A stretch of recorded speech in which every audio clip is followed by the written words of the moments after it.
नमस्कार दोस्तों, कैसे हैं आप लोग। 12 जुलाई 2022 के डेली कॉम्प्रिहेंसिव न्यूज एनालिसिस और एडिटोरियल डिस्कशन में आपका स्वागत है। अलग अलग सोर्सेस से न्यूज उठा के और द हिंदू के एडिटोरियल को मैं डिटेल में आपको बताने वाला हूं। न्यूज कौन कौन सी है, तो सुप्रीम कोर्ट ने बोला है कि 25 साल से ज्यादा के लिए अबू सलेम को जेल के अंदर मत रखो। ये कौन से लॉजिक के बेसिस पे सुप्रीम कोर्ट ने बोला है, इसको देखेंगे। फिर जो करंट मीडिएशन बिल आ रहा है, इसको जो स्टैंडिंग कमेटी पेरूज कर रही है ना, जो मेंबर ऑफ पार्लियामेंट का पैनल बनाया गया है मीडिएशन बिल को पेरूज करने के लिए, उसने मीडिएशन बिल के रिस्पेक्ट में अपनी कुछ राय दी है। वो क्या राय दी है, इसको समझेंगे। फिर भाई, बेल के प्रोसेस को स्ट्रीमलाइन करने के लिए सेक्शन 41 ऑफ द सीआरपीसी और 41A ऑफ द सीआरपीसी के रिस्पेक्ट में सुप्रीम कोर्ट ने रिसेंटली कुछ गाइडलाइंस जारी की। और ये गाइडलाइंस केवल केंद्र के लिए नहीं, राज्य के लिए और केंद्र शासित यानी यूनियन टेरिटरीज की सरकारों के लिए भी है। इसको देखेंगे। फिर चाइना को सरपास करके इंडिया सबसे मोस्ट पॉपुलस कंट्री बन जाएगा दुनिया की 2023 में। जून में इंडिया ने रशिया से बहुत सारा तेल इंपोर्ट किया है, कितना किया है इसके बारे में बात करेंगे। और उसके बाद अगर आप देखो तो ट्रेड को रुपी में सेटल करने के लिए, मतलब इंडिया से बाहर जो हम लोग एक्सपोर्ट्स भेजते हैं उसके लिए ओवरऑल हमारे पास पैसा आता है, और हम जो इंपोर्ट्स मंगवाते हैं उसके लिए हम पैसा पे करते हैं। तो इसके रिस्पेक्ट में ये जो ट्रेड है वो डॉलर यूरो में करने के बजाय बेटर ये रहेगा कि हम इंडियन रुपी में ये ट्रेड करें। तो वो इंडियन रुपी में ट्रेड करने के लिए भारत सरकार क्या क्या यहाँ पे नियम निकाल रही है, उसके बारे में यहाँ पे बात करना है। तो ये तो हो गया भैया डेली का आपका करंट अफेयर्स का डिस्कशन। उसके बाद बात करते हैं कि आपका एडिटोरियल में कौन कौन से आर्टिकल है। तो पॉलिटिकल स्प्लिट्स की बात हो रही है, होता है ना कि एक पार्टी के एमएलए एमपीज दूसरी पार्टी की तरफ चले गए, तो पॉलिटिकल स्प्लिट्स और शिफ्ट्स की बात हो रही है, इसके बारे में बात करेंगे। इंडियन बैंकिंग सिस्टम में फ्रॉड कितना डीप तक घुस के बैठ गया है, इसके बारे में बात करेंगे। तमिलनाडु पब्लिक हेल्थ के लिए क्या क्या इंपॉर्टेंट स्टेप्स ले रहा है, इसके बारे में बात करेंगे। ठीक है। पॉलिटिकल राइवल्स को चेकमेट करने के लिए तेलंगाना में टीआरएस और बीजेपी में क्या पॉलिटिक्स चल रही है, इसके बारे में बात करेंगे। चाइना के साथ एलएसी के मुद्दे को लेकर इंडिया क्या कर रहा है, इसके बारे में बात करेंगे। और स्पाइस जेट में रिसेंटली ये जो प्रॉब्लम्स आई हैं, ओवरऑल कहीं पे इंडिकेटर काम नहीं कर रहा, कहीं पे विंडशील्ड टूट रही है, इस रिस्पेक्ट में ओवरऑल क्या सेफ्टी पैरामीटर्स हैं, कितने एयरक्राफ्ट मूवमेंट होते हैं इंडिया के अंदर दिन में, ये सब देखेंगे। तो ऑलमोस्ट आप कह लो 6 आर्टिकल्स डिस्कस कर रहा हूं। ये world needs peace in Ukraine, Shashi Tharoor ji वाला आर्टिकल मैं यहाँ पे ड्रॉप कर रहा हूं। Word of the day procrastination का मतलब क्या होता है, द एक्ट ऑफ डीलेइंग और पोस्टपोनिंग समथिंग, किसी चीज को टालना, अभी के लिए नहीं उसको बाद के लिए छोड़ देना। वीडियो को लाइक का बटन दोस्तों, चैनल को शेयर और सब्सक्राइब नहीं किया कर लीजिए, इंस्टाग्राम पे फॉलो कर लीजिए, टेलीग्राम ग्रुप ज्वाइन कर लीजिए। दोनों चीजों का लिंक दिया हुआ, टेलीग्राम ग्रुप पे आपको लेक्चर की पीडीएफ नोटिफिकेशन मिल जाएगी, इंस्टाग्राम पे आपके साथ जुड़ने की कोशिश करता हूं। हो सके दोस्तों तो सुपर थैंक्स का ऑप्शन दबा के और ज्वाइन बटन दबा के हेल्प करें। फिर भाई अबू सलेम अपनी एप्लीकेशन को लेके गया था सुप्रीम कोर्ट के पास कि भाई आपके deputy prime minister Lal Krishna Advani ji ने पुर्तगाल से मुझे एक्स्ट्राडाइट करते वक्त कुछ प्रोमिसेस दिए थे कि मुझे मौत की सजा नहीं होगी, ज्यादा से ज्यादा 25 साल के लिए जेल के अंदर रखा जाएगा, तो आप अब उन प्रोमिसेस को पूरा करो। कुछ दिन पहले ही अगर आप देखो तो हमारी एक एजेंसी सीबीआई ने बोल दिया था कि आडवाणी साहब ने जो कुछ भी बोला था जरूरी नहीं है कि उसको माना जाए। तो बेसिकली डेप्यूटी प्राइम मिनिस्टर और home minister LK Lal Krishna Advani ने एक सोलम सोवरेन एश्योरेंस दिया था पुर्तगाल की कोर्ट को कि भाई अबू सलेम को मौत की सजा नहीं दी जाएगी, उसको 25 साल से ज्यादा के लिए जेल में नहीं रखा जाएगा। अब इसके चलते भाई देखिए, हम अबू सलेम को मौत की सजा नहीं दे पाए क्योंकि इंटरनेशनल रिलेशंस की बात आ जाती है, लेकिन कितने लंबे समय तक उसको जेल में रखा जा सकता है। तो इस कंटेक्स्ट में यहां पे सुप्रीम कोर्ट क्या बोल रहा है कि भाई the center was bound to advise the president to remit the life sentence of gangster Abu Salim in the 1993 Mumbai blast case on the completion of 25 years of jail term। मतलब पुर्तगाल से जब उसका एक्सट्रेडिशन हुआ, basically Abu Salem को उसके crimes के लिए 12 अक्टूबर 2005 से सजा दी गई। वैसे तो उसको 2002 में अरेस्ट कर लिया गया था, बट 2002 में किसी और केस के रेफरेंस में उसको अरेस्ट किया गया था। इंडिया में जो उसने क्राइम्स किए थे उसके रिस्पेक्ट में जो उसका डिटेंशन था 12 अक्टूबर 2005 को शुरू हुआ। अब ओवरऑल अबू सलेम का यह कहना है कि भाई 25 साल से ज्यादा मेरी सजा नहीं हो सकती, ऐसा डेप्यूटी प्राइम मिनिस्टर इंडिया का ही ने बोला था पुर्तगाल की कोर्ट से, तो आपको ये बात माननी पड़ेगी। इस कंटेक्स्ट में सुप्रीम कोर्ट का यहां पे जजमेंट आया है कि भाई सेंट्रल गवर्नमेंट को अबू सलेम के 25 साल जेल में पूरे हो जाने के बाद, तो 2005 से अगर 25 साल गिने जाए तो 2030 में पूरे होंगे, खुद सेंट्रल गवर्नमेंट या खुद कर दे या फिर प्रेसिडेंट को एडवाइस करे कि president article 72 of the constitution की पावर को इस्तेमाल करके अबू सलेम को 2030 में छोड़ दे। मतलब यहां पे अबू सलेम 25 साल जेल में रहने के बाद जेल से रिहा हो जाएगा, कुछ इस प्रकार की बात सुप्रीम कोर्ट कह रही है। तो सुप्रीम कोर्ट केंद्र की सरकार से कह रही है कि 25 साल का सेंटेंस पूरा होने के बाद under section 432 and 433 of the criminal procedure code यहां पे अबू सलेम को छोड़ देना चाहिए। ये जो 25 साल की टाइम लिमिट है ये 2002 18 सितंबर से चालू नहीं होगी, 2005 से चालू होगी। ये ओवरऑल यहां पे निकल के आ रहा है। हालांकि अबू सलेम ने सुप्रीम कोर्ट में केस फाइल किया था फॉर कम्यूटेशन। कम्यूटेशन मतलब कि इसको जो लाइफ सेंटेंस मिला हुआ है, इस लाइफ सेंटेंस की सजा को थोड़ा कम कर दिया जाए, ये अबू सलेम की यहां पे रिक्वेस्ट थी। लेकिन इस रिक्वेस्ट को मानने से सुप्रीम कोर्ट ने मना कर दिया है। सुप्रीम कोर्ट ने जो हमारे deputy prime minister Lal Krishna Advani ji की जो अपर टाइम लिमिट थी 25 साल से ज्यादा की जेल नहीं होगी, इस कंटेक्स्ट में अपना डिसीजन सुनाया है। तो 2005 में अगर अबू सलेम लाया गया है तो 25 मतलब 2030 तक जेल में बंद रहेगा। ऑब्वियसली बात है, यहाँ पे एक इंटरनेशनल एग्रीमेंट और इंटरनेशनल रिलेशन वाला एंगल आ जाता है। भारत की सरकार एक तरफ पे पुर्तगाल के कोर्ट से प्रॉमिस करती है मौत की सजा नहीं देंगे, मौत की सजा तो नहीं दी, और 25 साल से ज्यादा जेल में नहीं रखेंगे। तो ये जो पर्टिकुलर प्रॉमिस है ये भारत सरकार को मानना पड़ेगा। यहाँ पे सुप्रीम कोर्ट ने भारत सरकार से यह भी बोला कि आपको एक अनइक्विवोकल स्टैंड लेना चाहिए जब आप कोई स्टेटमेंट देते हो किसी फॉरेन कंट्री को। तो इस कंटेक्स्ट में मोस्ट प्रॉब्ली अबू सलेम 2030 के बाद जेल से छूट जाएगा। अभी के लिए सुप्रीम कोर्ट के जजमेंट को समझे तो। Next GS paper 2 judiciary government policies and issues में इंप्लीमेंटेशन से रिलेटेड न्यूज है। MP panel oppose mediation bill. भाई देखिए, parliamentary standing committee on law and justice जिसको लीड कर रहे हैं सुशील कुमार मोदी साहब, इसने मीडिएशन बिल के ऊपर ओवरऑल अपनी राय दी। देखिए, मीडिएशन काउंसिल ऑफ इंडिया बनाया जा रहा है मीडिएशन बिल के थ्रू। मीडिएशन से आप समझ सकते हो दो पार्टी के बीच में नेगोशिएशन करवाना, मीडिएशन करवाना। तो मीडिएशन के मैकेनिज्म को इंस्टीट्यूशनलाइज करने के लिए, मीडिएशन काउंसिल ऑफ इंडिया को स्टैब्लिश करने के लिए ओवरऑल ये मीडिएशन बिल लाया गया था। अब इस बिल को parliamentary standing committee on law and justice को रेफर किया गया। अब ये जो law and justice standing committee है इसने अपनी ओवरऑल कुछ राय दी है इस मीडिएशन काउंसिल ऑफ इंडिया के ऊपर, मीडिएशन बिल के ऊपर। इस पर्टिकुलर स्टैंडिंग कमेटी का बोलना है कि अगर आप प्री लिटिगेशन मीडिएशन को कंपलसरी कर रहे हो तो ये सही नहीं। अब ये क्या चीज होती है समझिए। क्या होता है लिटिगेशन में, क्या होता है कि फाइनेंशियल डिस्प्यूट होते हैं, एक पार्टी दूसरी पार्टी से लड़ रही होती है कि फाइनेंसेस मेरे को इतना, मैं तुमको इतना। अब इस कंटेक्स्ट में प्री लिटिगेशन मीडिएशन क्या होता है कि भाई कोर्ट ऑफ लॉ में मत जाओ, कोर्ट ऑफ लॉ से बाहर शुरू में ही डिस्कशन करके ओवरऑल अपने बीच के मैटर्स को सॉर्ट आउट कर लो। तो इसको आप बोलते हो प्री लिटिगेशन मीडिएशन।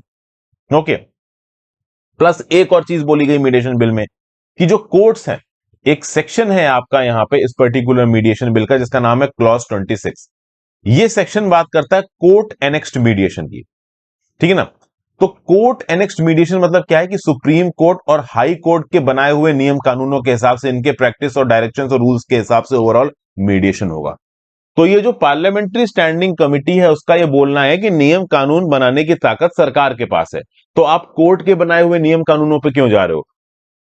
कोर्ट का काम तो यह होता है कि जब उनके सामने लिटिगेशन आएगा तब ओवरऑल एग्जिस्टिंग नियम कानूनों के हिसाब से कोर्ट अपना जजमेंट सुनाएगी।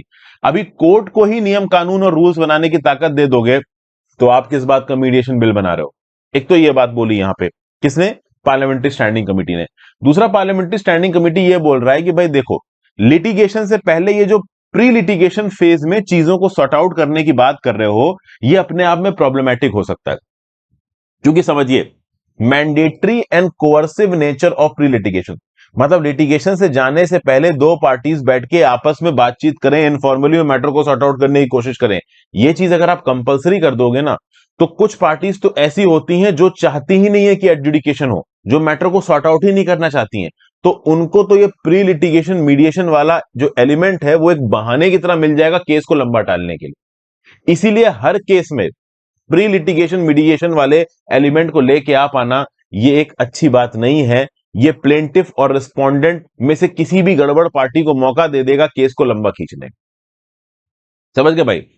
तो एक तो clause 26 of this mediation bill जो कि ये बोलता है कि भाई court annexed mediation, supreme court या हाई कोर्ट यहां पे नियम कानून बनाएगी और बताएगी एक पर्टिकुलर केस में कि मीडिएशन कैसे होना। ये गलत है। दुनिया भर के नियम कानूनों में सरकार नियम कानून बनाती है और ओवरऑल उसके हिसाब से मीडिएशन होता है, और कोर्ट कभी कभी ओवरऑल इन प्रोविजंस को इन्फर कर देता है, डेसिफर कर देता है। इसका मतलब ये नहीं है कि आप कोर्ट को ही ताकत दे दो नियम कानून बनाने की। अब कोर्ट को ही ताकत दे रहे हो तो मीडिएशन बिल लेके क्यों आ रहे हो। तो दो बेसिस, एक तो कोर्ट एनेक्स्ड मीडिएशन के अगेंस्ट बात कर रहे हैं यहां पे पार्लियामेंट्री स्टैंडिंग कमेटी। दूसरा ये बोल रहे हैं कि प्री लिटिगेशन मीडिएशन को जबरदस्ती मैंडेटरी बनाना यह सही नहीं है। ठीक है, ये सब बातें यहां पे बताई जा रही हैं। प्लस ओवरऑल अपोजिशन के कुछ मेंबर्स की रिकमेंडेशन को भी यहां पे पार्लियामेंट्री स्टैंडिंग कमेटी ने कंसीडर किया है। देखिए अपोजिशन पार्टी क्या बोल रही है कि मीडिएशन काउंसिल ऑफ इंडिया का काम अच्छा खासा है, और जो फाइनेंशियल डिस्प्यूट्स हैं वो केवल केंद्र को नहीं देखने, राज्यों को भी देखने पड़ेंगे, क्योंकि बहुत सी राज्यों में भी बहुत प्रकार के फाइनेंशियल डिस्प्यूट्स चलते हैं बिजनेसेस के, सरकार के साथ। तो भैया अलग अलग राज्यों के अंदर में भी मीडिएशन काउंसिल बनाना जरूरी है। ओके, तो मीडिएशन काउंसिल ऑफ इंडिया बना रहे हो, वेल एंड गुड। राज्य के अंदर भी mediation council of the state बनाना भी यहां पे इंपॉर्टेंट हो जाता है, ताकि एक मीडिएशन काउंसिल ऑफ इंडिया के ऊपर सारा भार यहां पे ना आ जाए। ठीक है भाई, तो ये था भाई मीडिएशन काउंसिल ऑफ इंडिया से रिलेटेड इंफॉर्मेशन। अगला, बेल की गाइडलाइंस को यहां पे सुप्रीम कोर्ट ने थोड़ा और इवॉल्व किया है। सुप्रीम कोर्ट ने केंद्र की सरकार से बोला है कि एक अलग से एक्ट लेके आओ ताकि बेल की गाइडलाइंस को थोड़ा फॉरवर्ड किया जा सके। देखिए इंडिया एक डेमोक्रेसी है, और डेमोक्रेसी के अंदर आप किसी को किसी इल्जाम में पकड़ के लंबे समय तक रख नहीं सकते। उसको बेल देना यहां पे उसके एक फंडामेंटल राइट का हिस्सा हो जाता है, अनटिल अनलेस उसने कोई बहुत सीवियर क्राइम ना किया हो, वो सोसाइटी के लिए खतरा ना हो। तो अभी रिसेंटली सुप्रीम कोर्ट की बेंच, जिसमें जस्टिस एसके कौल थे, जस्टिस एमएम सुंदरेश थे, उन्होंने ग्रांट ऑफ बेल से रिलेटेड और ओवरऑल इससे क्रिमिनल ज्यूरिस्प्रूडेंस से रिलेटेड कुछ इंपॉर्टेंट गाइडलाइंस इशू की। ये जो गाइडलाइंस है वो इन्वेस्टिगेशन एजेंसीज के लिए भी है, डीआरआई, ईडी, आपका पुलिस, स्टेट की पुलिस, सबके लिए है, प्लस अलग अलग राज्यों के लिए भी है, सेशंस कोर्ट के लिए, ओवरऑल हाई कोर्ट के लिए, इसके लिए भी ये गाइडलाइंस इशू की गई है। ठीक है ना। सुप्रीम कोर्ट ने सारे राज्य की सरकारों और यूनियन टेरिटरीज से बोला है, और हाई कोर्ट से बोला है कि एफिडेविट फाइल करिए और स्टेटस रिपोर्ट दीजिए। ये स्टेटस रिपोर्ट किसके रिस्पेक्ट में मानी गई है, तो कितनी बेल पिटीशन पेंडिंग है, आप लोग सेक्शन 41, 41A को किस प्रकार से ग्राउंड लेवल पे इंप्लीमेंट कर रहे हो, एक एक करके बताता हूं। सुप्रीम कोर्ट ने पहला डायरेक्शन यहां पे क्या दिया है, सुप्रीम कोर्ट ने पहला डायरेक्शन ये किया है कि भैया देखो अलग अलग जो राज्य की सरकारें हैं और जो हाई कोर्ट है, उनको इस बात को इंश्योर करना है कि सेक्शन 41 और 41A of the criminal procedure act, ये क्रिमिनल प्रोसीजर कोड, ये ग्राउंड पे ठीक तरीके से इंप्लीमेंट हो रहा है या नहीं हो रहा है। समझ गए, सेक्शन 41 और सेक्शन 41A। सेक्शन 41A क्या होता है, देखिए अगर किसी को अरेस्ट करना है तो सेक्शन 41 क्लॉज 1 के हिसाब से आप अरेस्ट करोगे, लेकिन मान लो अरेस्ट करने की कंडीशन अभी फुलफिल नहीं हो पा रही, तो उस केस में क्या है कि भाई देखो मान लो किसी, अब आप अरेस्ट किस केसेस में करते हो, बिना मैजिस्ट्रेट की परमिशन के आप अरेस्ट कर सकते हो कॉग्निजेबल ऑफेंसेस में, और उसके खिलाफ इन्वेस्टिगेशन शुरू कर सकते हो। मान लो अरेस्ट की कंडीशन नहीं बन पा रही है सेक्शन 41 क्लॉज 1 के हिसाब से, तो उस केस में एक इंडिविजुअल जो एक्सपेक्टेड है कि उसने कुछ क्राइम किया है, कोई कॉग्निजेबल ऑफेंस किया है, तो एक पुलिस वाला, एक पुलिस ऑफिसर उससे बोल सकता है कि भाई तुम हमारे सामने आके अटेंडेंस दो, और इस इंडिविजुअल को पुलिस ऑफिसर के सामने आना पड़ेगा, इन्वेस्टिगेशन में अपना कह लो रोल प्ले करना पड़ेगा, तो उसको पूरी तरीके से कॉपरेट करना पड़ेगा पुलिस ऑफिसर के साथ। ये सेक्शन 41A बोलता है। तो सेक्शन 41A और सेक्शन 41, ओवरऑल ये जो दो सेक्शन है क्रिमिनल प्रोसीजर कोड के, इनमें जो कुछ भी लिखा है क्या प्रॉपर तरीके से इंप्लीमेंट हो रहा है? तो क्या कहीं सेक्शन 41A के अंदर किसी को बुलाया गया पूछताछ के लिए और पकड़ के जेल में बंद कर दिया गया? ये तो कहीं नहीं हो रहा है, क्योंकि जेल में बंद करने के लिए सेक्शन 41 क्लॉज 1 वाली प्रोविजंस फुलफिल होने चाहिए। 41A के अंदर आपने किसी को इन्वेस्टिगेशन के लिए बुलाया और उठा के जेल में बंद कर दिया, ये नहीं होना चाहिए। बेसिकली यहां पे सेक्शन 41 और 41A of the criminal procedure code ground level पे प्रॉपर तरीके से इंप्लीमेंट हो रहे हैं, नहीं हो रहे हैं, इस बात की रिपोर्ट मानी है सुप्रीम कोर्ट ने हाई कोर्ट से और अलग अलग राज्य की सरकारों से। प्लस अगर किसी को अरेस्ट किया गया है, until unless it is a very big crime, a crime of very serious cognizable offence, उसको प्रॉपर तरीके से बेल मिली कि नहीं मिली, क्योंकि हमारे देश में ऐसे बहुत से गरीब लोग हैं जो कि एक बेसिक बॉन्ड नहीं जमा कर सकते 500 रुपए का, 5000 रुपए का अपनी बेल के लिए। मान लो कोई ठेले वाला है, सब्जी बेच रहा है, उसके ऊपर किसी कस्टमर ने इल्जाम लगा दिया मेरे 2000 रुपए चुराए हैं, जेल वाले अधिकारी ने उठा के उसको जेल में डाल दिया, अब उसकी बेल के लिए पिटीशन है, बेल के लिए जज साहब ने 1000 रुपए का बॉन्ड मांगा, उसके पास 1000 रुपए ही नहीं देने को। तो इस प्रकार के लोगों को बेल मिली है कि नहीं मिली है, इस कंटेक्स्ट में सुप्रीम कोर्ट रेगुलर रिपोर्ट मांग रहा है हाई कोर्ट से और राज्य की सरकार से। तो बेसिकली यहां पे सुप्रीम कोर्ट ये कहने की कोशिश कर रही है कि जो भी आप अरेस्ट वगैरह करते हैं, जो भी जिस बेसिस पे भी आप एक इंसान को जेल में डालते हो, उसको बेल ग्रांट करते हो, ये बिल्कुल ऑन द टाइम ट्रॉट होना चाहिए। और सही बात तो ये है कि बेल के रिस्पेक्ट में आजकल बहुत सी प्रॉब्लम्स चल रही हैं, बेल पिटीशन रिजेक्ट कर दी जाती है, अंडर ट्रायल प्रिजनर्स बहुत ज्यादा हैं, सही समय पर उनकी हियरिंग नहीं हो पाती है। तो इसलिए सुप्रीम कोर्ट यहां पे केंद्र की सरकार को यह भी बोल रही है कि अगर हो सके तो बेल एक्ट लेके आओ। इस प्रकार के बेल एक्ट दुनिया की बहुत सी डेवलप्ड कंट्रीज में एग्जिस्ट करते हैं।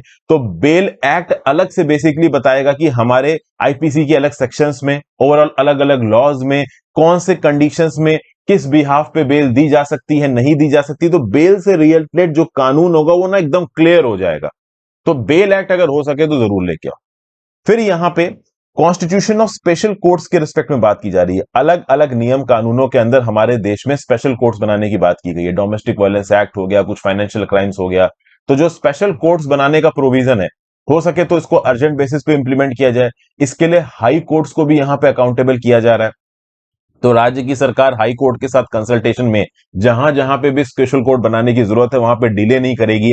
अर्जेंट और प्रायोरिटी बेसिस पे ये स्पेशल कोर्ट्स बनाई जाएंगी और इनके अंदर जो भी वैकेंसीज हैं इनको फिल किया जाएगा एक्सपीडिशियसली। ठीक है भाई। वो प्रिजनर्स जो कि बेल कंडीशंस के साथ कंप्लाई नहीं कर पा रहे हैं बट ओवरऑल बेल के एलिजिबल है, जैसा कि मैंने बताया ना कि बेल का जो मिनिमम बॉन्ड है पैसा भरने का वो नहीं दे पा रहे हैं, तो उस कंटेक्स्ट में भी उनको बेल मिलनी चाहिए। अगर अंडर ट्रायल प्रिजनर है, उसका काम बहुत ज्यादा सीरियस नहीं है और उसके केस का नंबर आने में समय है, तो सब्जेक्ट टू सम कंडीशंस उसको बेल यहां पे दी जा सकती है। ये इंश्योर करना डिस्ट्रिक्ट लेवल की जुडिशरी का भी काम है और हाई कोर्ट का भी काम है। ठीक है भाई। तो mandate of 436A of the criminal procedure code both at the district judicial level and high court, it is an important. Basically section 436A of the CrPC क्या बोलता है क्रिमिनल प्रोसीजर कोड, कि भाई एक मैक्सिमम पीरियड जिसके लिए आप under tribunal को डिक्लेयर कर सकते हो। अंडर ट्रायल प्रिजनर को जेल में बंद करके रखना है और उसका ऑफेंस कॉग्निजेबल नहीं है, छोटा मोटा ऑफेंस है, छोटी मोटी चोरी है, तो उस केस में जब तक उसकी केस की हियरिंग नहीं आती तब तक उसको जबरदस्ती आप जेल में बंद रखो महीनों सालों, वो सही नहीं है। उसको आप छोड़ दो बेल पे, जब उसके केस का नंबर आएगा आप उसे बुला लो। फिर अगर कोई बेल पिटीशन आती है कोर्ट्स के पास तो 2 हफ्ते के अंदर डिस्पोज ऑफ होनी चाहिए। एंटीसिपेटरी बेल एप्लीकेशन 6 हफ्ते के अंदर डिस्पोज ऑफ होनी चाहिए। मतलब जुडिशरी के ऊपर भी बर्डन बढ़ने वाला है तगड़े तरीके से। वर्क प्रेशर केवल सिविल सर्वेंट्स, ब्यूरोक्रेट्स, सरकारी इंप्लॉयज के ऊपर नहीं आ रहा है, जुडिशरी के ऊपर भी आ रहा है, क्योंकि सुप्रीम कोर्ट यहां पे बोल रही है कि 2 हफ्ते के अंदर बेल पिटीशन डिस्पोज करो। एंटीसिपेटरी बेल पिटीशन, ये मतलब एप्लीकेशन 6 हफ्ते के अंदर डिस्पोज ऑफ करो। 41 और 41A of the criminal procedure code को प्रॉपर तरीके से फॉलो करना है, चाहे वो राज्य की सरकार हो चाहे केंद्र शासित प्रदेश की सरकार हो, और हाई कोर्ट इस बात को इंश्योर करेगी ग्राउंड लेवल पे। ठीक है। और एक अलग से बेल एक्ट लेके आइए अगर आप लेके आ सकते हैं, मतलब लेके आने को बोल ही दिया है यहाँ पे। अब लेट्स सी अलग अलग हाई कोर्ट्स कौन सी स्पीड पे सुप्रीम कोर्ट के इस पर्टिकुलर डायरेक्शंस को फॉलो करते हैं। हालांकि सुप्रीम कोर्ट ने हाई कोर्ट को और राज्य की सरकारों को, यूनियन टेरिटरी की सरकारों को बोला है कि एक कॉम्प्लियंस एफिडेविट आपको फाइल करना है। Let's see. अब वैसे तो सुप्रीम कोर्ट बहुत से डायरेक्शन देता है बट एक्चुअली में ग्राउंड लेवल पे उतने फॉलो हो पाए ऐसा जरूरी नहीं है। प्लस इंडिया चाइना की आबादी को 1 साल के अंदर पास कर जाएगा, ऐसा यूनाइटेड नेशंस का बोलना है। GS paper 1-2 population associated issues और इंटरनेशनल रिपोर्ट में न्यूज काम आएगी। तो भैया वर्ल्ड पॉपुलेशन डे पे यूनाइटेड नेशंस ने एक रिपोर्ट रिलीज की है और यह बोला है कि इंडिया चाइना को सरपास कर जाएगा as the world's most populous country next year. मतलब अगले साल तक दुनिया में इंडिया सबसे ज्यादा पॉपुलेटेड कंट्री होगी, चाइना को भी क्रॉस कर जाएगी। जो दुनिया की आबादी है वो मिड नवंबर तक 8 बिलियन क्रॉस कर जाएगी। मतलब 800 करोड़ से ज्यादा इंडिविजुअल्स, ह्यूमन बींग्स इस दुनिया में रह रहे हैं। अभी देखा जाए तो 470 करोड़, 4.7 बिलियन एशिया। तो Asia is the most populous, सबसे ज्यादा आबादी वाला कॉन्टिनेंट। 61% दुनिया की आबादी एशिया में, 17% दुनिया की आबादी अफ्रीका में 130 करोड़, 10% दुनिया की आबादी यूरोप में 75 करोड़, 8% दुनिया की आबादी लैटिन अमेरिका में, कैरेबियन में 650 मिलियन मतलब 65 करोड़। फिर रिमेनिंग 5% दुनिया की आबादी नॉर्थ अमेरिका में लगभग 37 करोड़, जिसमें कनाडा भी आ जाता है, यूएस भी आ जाता है, और ओशियाना में 43 मिलियन मतलब 4 करोड़ 30 लाख। ठीक है भाई। ओशियाना में आपका ऑस्ट्रेलिया और आसपास के इलाके। वर्ल्ड पॉपुलेशन प्रोस्पेक्ट 2019 के हिसाब से चाइना की आबादी थी 1.44 बिलियन 144 करोड़ और इंडिया की थी 1.39 बिलियन 139 करोड़। हालांकि ये दोनों नंबर्स अब बढ़ चुके हैं।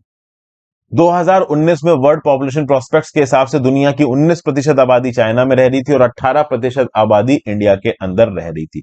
और अब ऐसा बताया जा रहा है कि इंडिया चाइना को ओवरटेक कर लेगा 2023 में।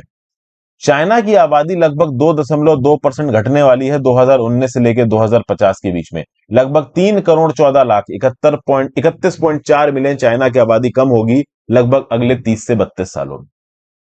अगर दुनिया की आबादी की बात की जाए तो UN department of economic and social affairs के हिसाब से वर्ल्ड की पॉपुलेशन स्लो डाउन कर रही है। 1950s के बाद जो वर्ल्ड की पॉपुलेशन का बढ़ने का रेट है ना वो कम हो रहा है।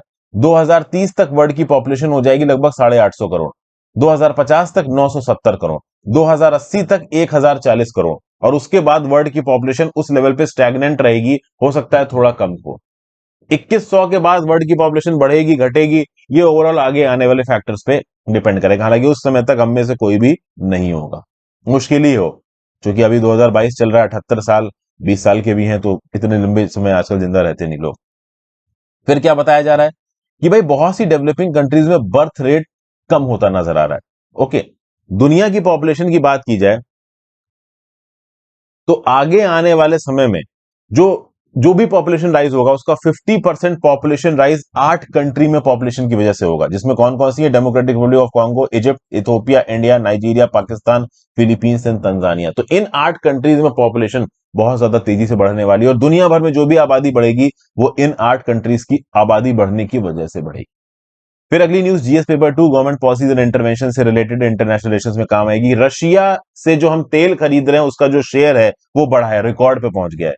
हमने जून के महीने में रशिया से प्रतिदिन 9.5 लाख बैरल्स तेल खरीदा है, 9,50,000 बैरल्स पर डे हमने जून के महीने में खरीदा है। किससे? रशिया से। इंडिया दुनिया का तीसरे नंबर का सबसे बड़ा ऑयल कंज्यूमर है। हम ओपेक कंट्री से, इराक से, सऊदी अरेबिया से काफी तेल खरीदते हैं, उनसे हम अब भी खरीद रहे हैं। लेकिन दूसरे नंबर का सबसे बड़ा हमारा तेल का सप्लायर रशिया बन गया, जो कि पहले नहीं था।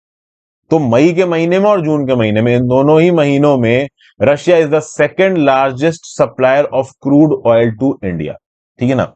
इंडियन रिफाइनर्स रशियन ऑयल को बहुत स्पीड से खरीद रहे हैं, क्योंकि ब्रेंट ऑयल और मिडिल ईस्ट स्टेपल के कंपैरिजन में रशियन ऑयल हमको बहुत सस्ता मिल रहा है। क्योंकि मॉस्को के ऊपर वेस्टर्न कंट्रीज, यूरोप, यूएस ने सैंक्शंस लगा रखे हैं, तो हमें ओवरऑल रशियन ऑयल सस्ता मिल रहा है। अगर देखा जाए तो टोटल जून 2022 में हमने जो टोटल पर डे इंपोर्ट किया है तेल का, वो है 48 लाख बैरल पर डे। एक दिन में हम 48 लाख बैरल इंपोर्ट करते हैं तेल का, जिसमें से 9.5 लाख बैरल तो हमने रशिया से ही लिया। मई के कंपैरिजन में जून में प्रतिदिन जो हमारा ऑयल का इंपोर्ट है वो 3.8% घटा है। लेकिन पिछले साल के कंपैरिजन में, जून 2021 के कंपैरिजन में जून 2022 में तेल हम जो इंपोर्ट कर रहे हैं वो 23% बढ़ा है। रशिया के रिस्पेक्ट में बात की जाए तो रशिया से हमने मई में जितना तेल इंपोर्ट किया, जून में 15.5% ज्यादा इंपोर्ट कर रहे हैं। जबकि इराक से हम लोगों ने जो इंपोर्ट है वो एक महीने में 10.5% कम किया है, और सऊदी अरेबिया से 13.5% कम किया। तो मिडिल ईस्ट से जो हमारे पास तेल आ रहा था मई तक, वो 59.3% था। अब वो कितना हो चुका है? 56.5%, जो कि रशिया का प्रोपोर्शन बढ़ रहा है। और आगे आने वाले समय में इंटरनेशनल मार्केट्स में ब्रेंट के और मिडिल ईस्ट के तेल के दाम अगर ज्यादा रहते हैं, तो हमें इसी चीज में फायदा है कि हम रशिया से तेल यहां पे मंगवाएं। ठीक है भाई? तो रशिया आप कह सकते हो कि इराक के बाद दूसरे नंबर का सबसे बड़ा लार्जेस्ट ऑयल सप्लायर है अभी के लिए इंडिया का। सऊदी अरेबिया तीसरे नंबर पे आता है। ओके, तो रशिया से ज्यादा तेल खरीदने की वजह से ओवरऑल आप कह सकते हो कि जितना हम इंपोर्ट कर रहे हैं, ओवरऑल जो हमारे इंपोर्ट आ रहे हैं मई के में, वो मई में अगर आप देखो तो हम अपने टोटल इंपोर्ट का 16.4% रशिया से इंपोर्ट कर रहे थे, लेकिन जून में ये हो चुका है 19.8%। जितना भी हमने इंपोर्ट किया है वैल्यू वाइज, मनी वाइज, हमने 19.8% टोटल इंपोर्ट कहां से किया है? रशिया से। क्योंकि हमने एक बड़ी क्वांटिटी में तेल खरीदा है रशिया से, और रशिया जो तेल का बिल होता है ना, इंपोर्ट बिल, वो this is one of the highest. Commonwealth of independent states की कंट्रीज से मई में हम 20.3% इंपोर्ट कर रहे थे, वो इस महीने जून में 24% हो चुका है। चलो नीचे कमेंट बॉक्स में बताओ कॉमनवेल्थ ऑफ इंडिपेंडेंट स्टेट्स का कंसेप्ट क्या है, इसमें कौन कौन सी कंट्रीज आती है। ठीक है? ये जो सस्ता रशियन ऑयल हमसे मिला है, इसके चलते हमारे जो स्टेट रिफाइनर्स हैं, जैसे Hindustan petroleum corporation limited, Indian oil corporation, oil and natural gas commission, इनके लॉसेस थोड़े कम हुए हैं। इंटरनेशनल मार्केट में तेल के जरूरत से ज्यादा दाम होने की वजह से हमारे ऑयल रिफाइनर्स को नुकसान हो रहा था, इन नुकसान में कमी आई है, क्योंकि हम रशियन सस्ते तेल को मंगा पा रहे हैं। वो इंडस्ट्रीज जैसे Reliance industries limited, Nayara energy, जो कि क्रूड ऑयल इंपोर्ट करते हैं और रेडीमेड पेट्रोलियम प्रोडक्ट्स एक्सपोर्ट करते हैं, इनकी प्रॉफिटेबिलिटी भी बढ़ी है रशियन ऑयल की वजह से। तो चीप रशियन ऑयल हमारी इकोनॉमिक इंडिपेंडेंस के लिए बहुत इंपॉर्टेंट है। इसीलिए आप देखो कि नो डाउट दुनिया भर की कंट्रीज हमें क्या कह रही हैं, हम तब भी रशिया से तेल इंपोर्ट कर रहे हैं। अब इस कंटेक्स्ट में हो ये रहा है कि हम रशिया को पेमेंट कर रहे हैं, और रशिया के वॉर एफर्ट्स फाइनेंस हो रहे हैं। इसके चलते यूक्रेन, बाकी यूरोप, यूक्रेन का तो समझ में आता है दोस्तों, वो वॉर के बीच में परेशान है। लेकिन यूरोप और यूएस जैसी कंट्री जो इंडिया के ऊपर प्रेशर डाल रही है, उससे हमें कोई फर्क नहीं पड़ रहा। इस पहले क्वार्टर में, अप्रैल, मई, जून, ऑफ फाइनेंशियल ईयर 2022-23 में हमारे जो तेल आया है रशिया से वो प्रतिदिन आप कह सकते हो 6,82,200 बैरल्स पर डे हो गया, अगर अप्रैल मई जून तीनों का डाटा अगर आप देखो। और ये लास्ट ईयर में कितना था? 22,500 बैरल्स पर डे। मतलब रशिया से जो हमारा तेल का इंपोर्ट हुआ है जबरदस्त बढ़ा है। और रशिया से तेल का इंपोर्ट बढ़ा है तो OPEC, oil and petroleum exporting country से जो तेल का इंपोर्ट है वो कम हुआ है। अगर आप देखो तो मई में 65.2% ओवरऑल इंपोर्ट्स ओपेक से आ रहे थे, जून में नंबर हो गया 60.8%। मार्च से अगर आप देखो तो ओपेक से हम जितना इंपोर्ट कर रहे हैं उसका प्रोपोर्शन घट रहा है। उसका मेन वजह यह है कि हम रशिया से ज्यादा इंपोर्ट कर रहे हैं तेल। फिर आरबीआई ने एक सिस्टम यहां पे सेटअप किया जिससे रुपए में ट्रेडिंग हो सकती है। जीएस पेपर 3 इंडियन इकोनॉमी में न्यूज आपकी काम है। तो इंटरनेशनल ट्रेड को फैसिलिटेट करने के लिए और डॉलर यूरो जैसी करेंसीज के ऊपर अपनी डिपेंडेंस को कम करने के लिए रिजर्व बैंक ऑफ इंडिया ने यहां पे एक नया सिस्टम इंट्रोड्यूस करने की कोशिश की गई है जो इंडिया से इंटरनेशनल ट्रेड को प्रमोट करेगा। तो भाई यहां पे कुछ बैंकों को बीच में ऑथराइज्ड डीलर बनाया जाएगा और ये बैंक ट्रांजैक्शन करेंगे on behalf of the government. देखिए क्या है, ग्लोबल ट्रेड को बढ़ाने के लिए, इंडिया की एक्सपोर्ट और इंपोर्ट कॉम्पिटिटिवनेस को बढ़ाने के लिए अगर हम सीधे इंडियन रुपीज में ट्रेड कर पाए तो अपने आप में बड़ी अच्छी बात होगी। ज्यादातर हमारे देश में जो एक्सपोर्ट के शिपिंग बिल्स होते हैं, मतलब कोई सामान एक्सपोर्ट हो रहा है तो उसके अगेंस्ट जो डॉक्यूमेंट होता है उसको शिपिंग बिल बोलते हैं। कोई सामान अगर इंडिया के अंदर इंपोर्ट हो रहा है उसके अगेंस्ट जो डॉक्यूमेंट होता है उसको बिल ऑफ एंट्री बोलते हैं। इसके ऊपर ट्रेड की करेंसी लिखी होती है, वो यूएस डॉलर हो सकती है, जापानीज येन हो सकती है, यूरो हो सकती है, चाइनीज रेनमिनबी हो सकती है, ठीक है ना, पाउंड हो सकती है, और वो इंडियन रुपीज भी हो सकती है। तो भारत सरकार इंडियन रुपीज में यहां पे ट्रेड करने की कोशिश कर रहा है। और इंडियन रुपीज में अगर इंपोर्ट और एक्सपोर्ट की पेमेंट होनी हो तो जो भी बैंक यहां पे पेमेंट करेगा उसको ओवरऑल प्रायर परमिशन लेनी पड़ेगी। किससे लेनी पड़ेगी permission? Foreign exchange department of the reserve bank of India, जिसका सेंट्रल ऑफिस मुंबई में। इसके लिए एक वॉस्ट्रो अकाउंट खुलवाना पड़ेगा। वॉस्ट्रो अकाउंट क्या होता है? एक अकाउंट जो कि आप किसी दूसरे बैंक के साथ खुलवाते हो। तो बेसिकली इंडियन बैंक, मान लो स्टेट बैंक ऑफ इंडिया है, ये एक वॉस्ट्रो अकाउंट खुलवा देती है पोलैंड के अंदर, पोलैंड की किसी बैंक में। तो इसको आप बोलोगे वॉस्ट्रो अकाउंट। उसी प्रकार से पोलैंड की बैंक एक वॉस्ट्रो अकाउंट एसबीआई के साथ खुलवा लेगी, और हम पोलैंड में जो भी इंपोर्ट कर रहे हैं, जो भी एक्सपोर्ट कर रहे हैं, जो भी इनकी पेमेंट वगैरह होंगी वो इस वॉस्ट्रो अकाउंट से होंगी। और पोलैंड में अगर यूरो चलता है और इंडिया में आईएनआर चलता है तो हम उनको आईएनआर में पेमेंट करेंगे। वो भी अगर उनके पास उनके वॉस्ट्रो अकाउंट में आईएनआर पड़े हैं तो वो हमें आईएनआर से वापस पेमेंट कर सकते हैं। तो बेसिकली एक international trade settlement mechanism in Indian rupees, इसको सेटअप करने की कोशिश कर रहा है आरबीआई। और इस पर्टिकुलर सेटलमेंट मैकेनिज्म के थ्रू हम दो कंट्रीज के साथ ट्रेड पे स्पेसिफिकली ध्यान देंगे, एक है रशिया, एक है ईरान, क्योंकि इन दो कंट्रीज के ऊपर यूएस और वेस्टर्न कंट्रीज के सैंक्शन लगे हुए। ठीक है भाई। तो अगर आराम से हम इस इंटरनेशनल ट्रेड सेटलमेंट मैकेनिज्म को इंप्लीमेंट करवा पाते हैं और रशिया और ईरान जैसी कंट्रीज इंडियन रुपीज में पेमेंट ले पाती हैं, जो कि वो ले लेंगे बड़े आराम से क्योंकि उनका तेल अगर बिक रहा है तो उस कंटेक्स्ट में ये इंडिया के लिए एक विन विन कंडीशन होगी। हम डॉलर्स के ऊपर डिपेंडेंट नहीं होंगे, क्योंकि हम जब तक डॉलर यूरो जैसी करेंसीज के ऊपर डिपेंडेंट रहेंगे तब तक ईरान और रशिया के साथ ट्रेड कर पाना बिना किसी रिस्ट्रिक्शन के हमारे लिए बहुत मुश्किल होगा। और ये जो पर्टिकुलर स्टेप है ना, ये यूएस को और यूरोप को पसंद नहीं आएगा। तो यहां पे जितने भी इंपोर्ट और एक्सपोर्ट होंगे इस पर्टिकुलर अरेंजमेंट के अंदर, उनकी जो इनवॉइसिंग होगी वो रुपए में होगी।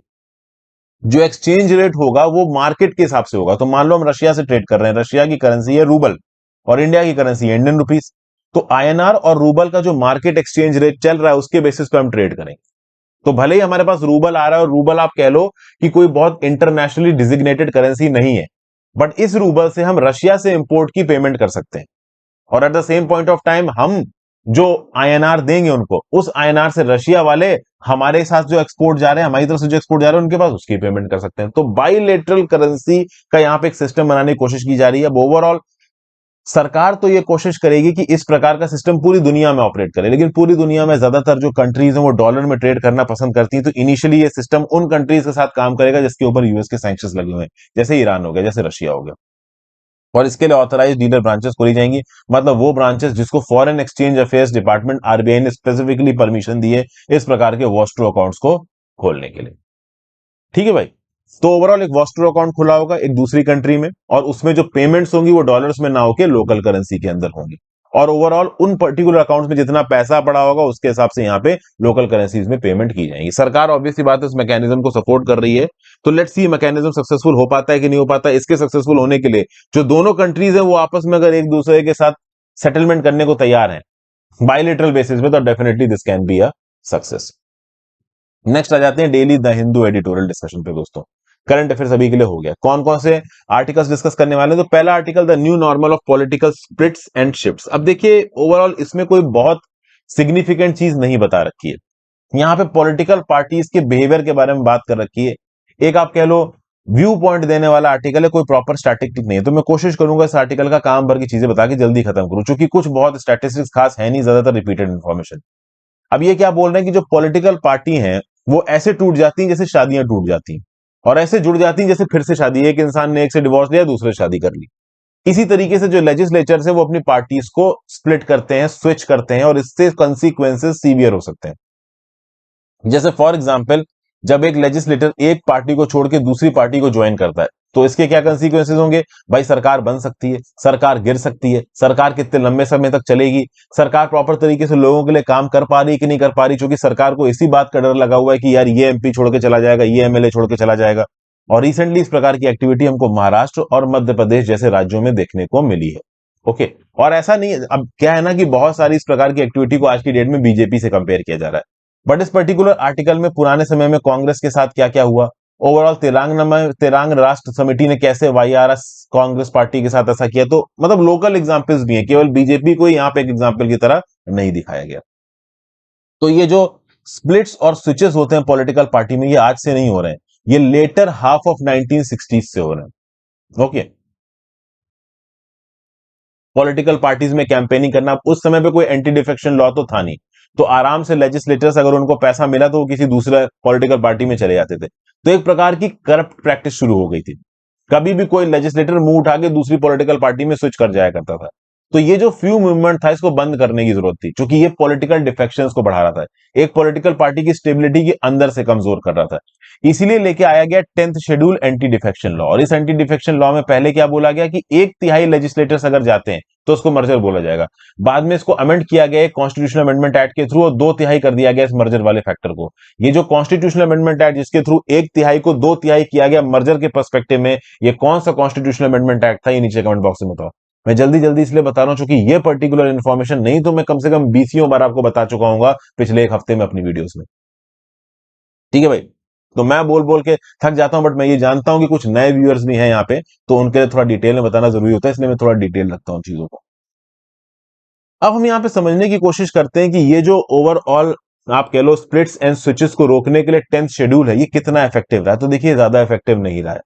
ओवरऑल अगर आप देखो तो आज की डेट में भी डिफेक्शंस होते हैं, और इस डिफेक्शंस के लिए कभी कभी जो रूलिंग पार्टीज होती हैं वो गलत तरीके से चीजों को इस्तेमाल करती है। जैसे यहाँ पे बीजेपी को क्रिटिसाइज किया जा रहा है, तो चाहे अरुणाचल प्रदेश 2016 हो, बिहार 2017 हो, कर्नाटका 2019 हो, मध्य प्रदेश 2020 हो, महाराष्ट्र 2022 हो, 10th schedule anti defection law defections को नहीं रोक पाया। अभी गोवा 2022 में रिसेंटली बवाल चलता नजर आ रहा है, मणिपुर में 2017 में ऐसा हुआ था, और ज्यादातर केसेस में कोर्ट इंटरवीन करती नजर नहीं आती है, और पॉलिटिकल डिफेक्शंस ग्राउंड लेवल पे होते रहते हैं। और ऐसा नहीं कि सिर्फ बीजेपी इन्वॉल्व है पॉलिटिकल डिफेक्शंस में, तेलंगाना और आंध्र प्रदेश में भी हमें इस प्रकार की चीजें देखने को मिली थी। जैसे तेलंगाना में 2014 में तेलंगाना राष्ट्र समिति ने कांग्रेस और तेलुगु देशम पार्टी के साथ ऐसा किया था, इनके कुछ एमएलए को अपनी तरफ खींच लिया था। 2018 में कांग्रेस इसके चलते हार गई।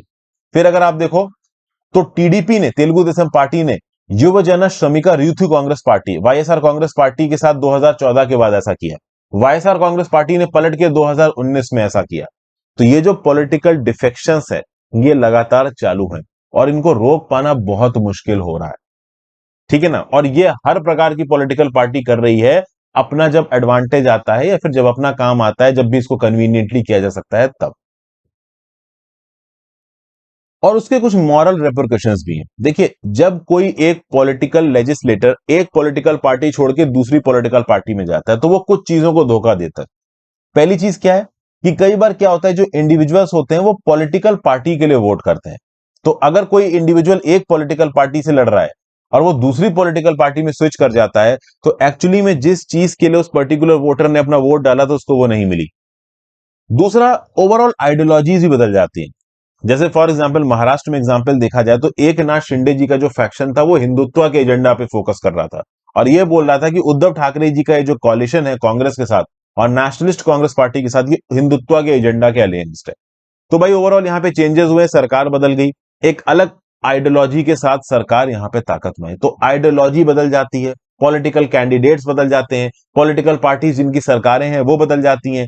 तो हो सकता है कि वोटर ने जिस पर्टिकुलर माइंडसेट के साथ यहां पे वोट डाला हो, एंड में उसको वो मिला ना हो। तो ये एक निगेटिव एथिकल मॉरल डायमेंशन भी देता है इन चीजों। फिर पॉलिटिकल पार्टी की बात हो रही है कि एक क्लासिक मास पार्टी होती है, मास ऑर्गेनाइजेशंस की पॉलिटिकल पार्टी जुड़ी हुई होती हैं। ओवरऑल डेमोक्रेटिक स्पिरिट के रिस्पेक्ट में जो 10 शेड्यूल लाया गया था वो ग्राउंड लेवल पे प्रॉपर स्पिरिट के साथ इंप्लीमेंट नहीं हो पा रहा है। इस प्रकार की बहुत सारी अलग अलग बातें यहाँ पे बोली गई हैं। फिर पॉलिटिकल पार्टी के साथ एक प्रॉब्लम तो है इंडिया के अंदर कि पॉलिटिकल पार्टीज के जो इंडिविजुअल मेंबर्स हैं वो एक लिमिट से ज्यादा अपने हिसाब से चीजें कर नहीं पाते हैं। वो पॉलिटिकल पार्टी के विप से बंधे हुए होते हैं, तो चूंकि वो विप से बंधे हुए हैं तो अपने हिसाब से वोट वगैरह नहीं दे सकते, और दे देंगे तो डिफेक्शन के अंदर आ जाएंगे।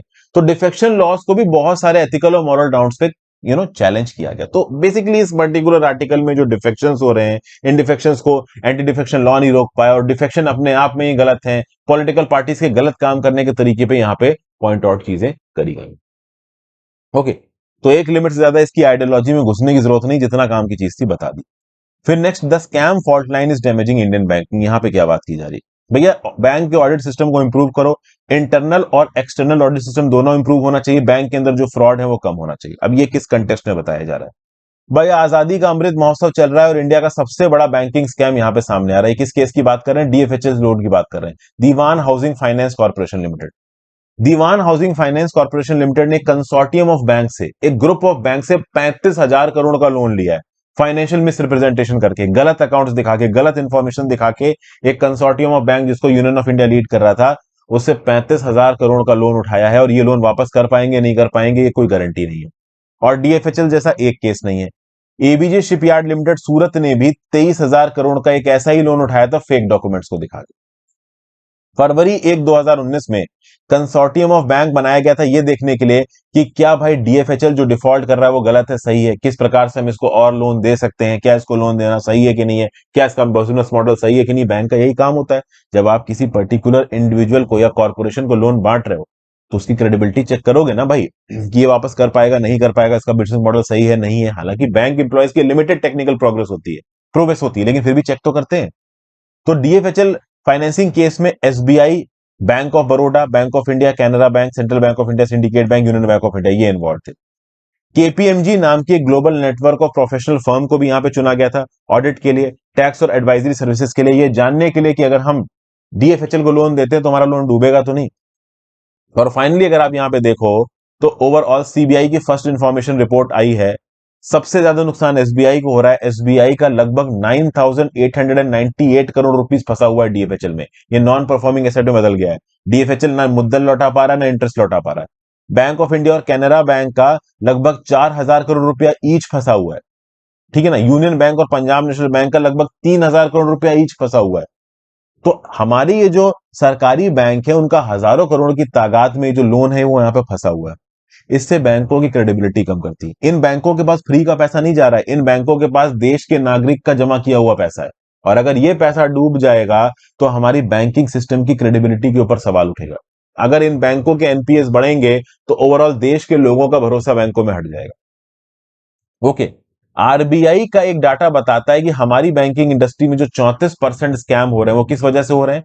इनसाइड वर्क हमारा जीरो है, लैंडिंग प्रैक्टिसेस हमारी पुअर है, जूनियर और मिड लेवल मैनेजमेंट एफिशिएंट तरीके से अपने काम को नहीं करते हैं, और लोन को डिस्बर्स करने के बाद जो पोस्ट डिस्बर्समेंट अकाउंटेबिलिटी चेकिंग और ओवरऑल आप कह लो मॉनिटरिंग वाला प्रोसेस होता है उसके ऊपर हम ध्यान नहीं देते।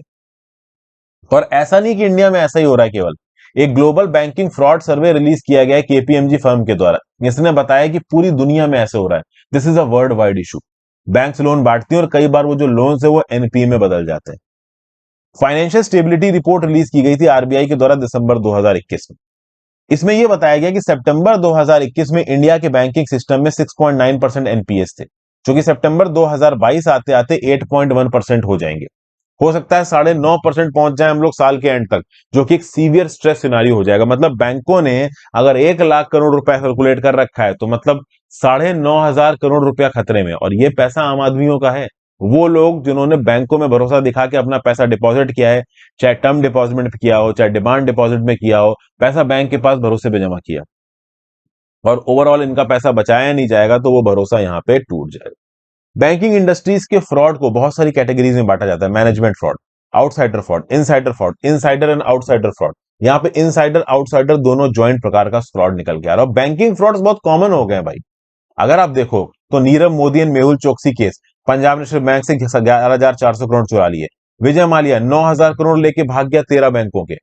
आंध्र बैंक का फ्रॉड 8100 करोड़ का। PMC scam 4,355 crore. Rotomac pen scam 3695 crore. Videocon 3250 crore. Allahabad bank fraud 1775 crore. Syndicate bank scam 1000 crore. Bank of Maharashtra 836 crore.